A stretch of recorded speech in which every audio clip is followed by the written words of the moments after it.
मैं अजय गुप्ता, महासचिव J&K private schools association Jammu. जो आज की मीटिंग थी, इसमें 3 मुद्दे जो उभर करके सामने आए।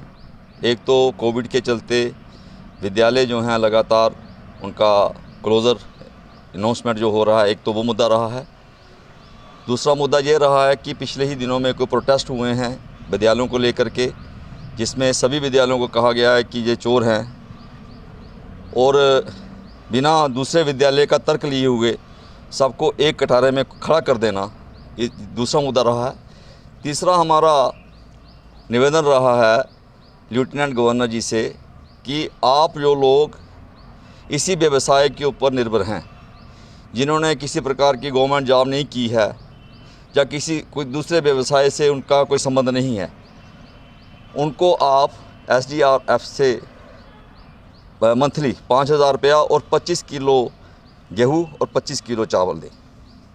ये इन विषयों को लेकर के हमारी चर्चा आज हुई। सर, क्या डिटेल चर्चा क्या थी? मेन डिटेल चर्चा ये थी कि हाल ही के दिनों में हमने ये सोशल मीडिया में देखा कि एक विद्यालय के प्रांगण में कहीं प्रोटेस्ट हो रहा है, और जब हमने ये देखा, हमने ये सोचा कि हो सकता है कि जो विद्यालय है उसके जो संचालक हैं उनका भी कहीं बाइट आए। ऐसा हुआ नहीं। तो हमने मीडिया से निवेदन करना है कि अगर कहीं भी कोई प्रोटेस्ट होता है, जिस भी विद्यालय के विरोध में प्रोटेस्ट होता है, कम से कम उस विद्यालय का भी पक्ष लेना, एक उनका उसमें भी भूमिका होनी चाहिए। हमारा पहला निवेदन मीडिया के जितने भी यहाँ पर लोग सक्रिय हैं, चाहे सोशल मीडिया है, प्रिंट मीडिया है, इलेक्ट्रॉनिक मीडिया, कोई भी मीडिया है, कि कम से कम विद्यालय में क्या वो जो हो रहा है वो कथन सत्य है या असत्य है, यहाँ तक पहुँचना उन्हीं का कार्य है। पहला तो हमारा ये निवेदन रहा है। नंबर दूसरा कि हाल ही के दिनों में लॉकडाउन था, उसके बाद अभी क्लोज़र की अनाउंसमेंट हो गई, तो बड़ा एक हमारे लिए, हम लोगों के लिए एक बहुत बड़ी चुनौती बन गई है। जो लोग इसी व्यवसाय के ऊपर निर्भर हैं, how to run the family, from where we have to pay the salary to our employees. तो पिछली बार भी हमने निवेदन किया था, जो लेफ्टिनेंट गवर्नर GC मुर्मू थे, कि हमें आर्थिक सहायता दो, हमारे टीचर्स को आर्थिक सहायता दो।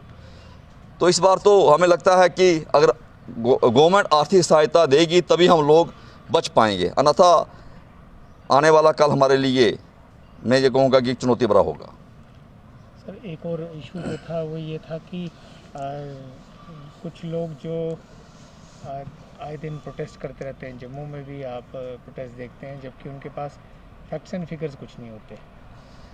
देखिए, गवर्नमेंट जो है उनका एक, जो गवर्नमेंट है जो भी ऑर्डर निकालती है उसको वाइड पब्लिसिटी देनी चाहिए।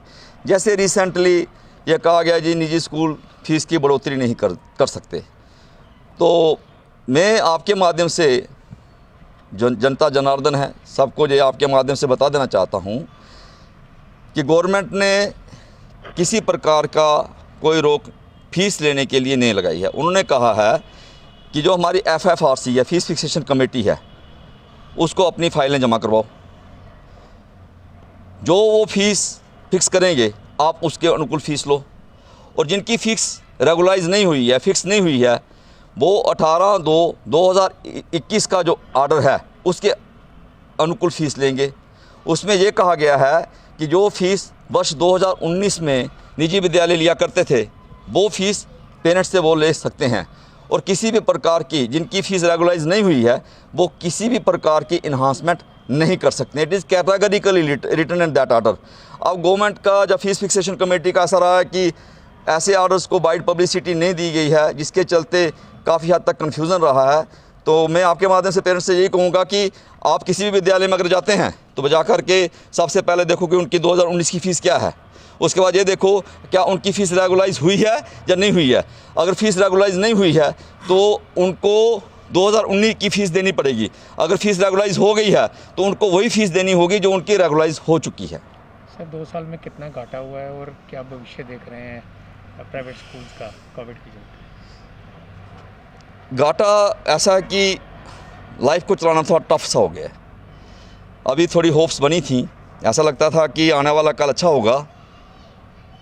इसके ऊपर कुछ कह नहीं सकते, क्योंकि चुनौती बड़ा है, बच्चे छोटे छोटे, हमारे बच्चे भी छोटे छोटे हैं, और लाइफ टफ सी हो गई।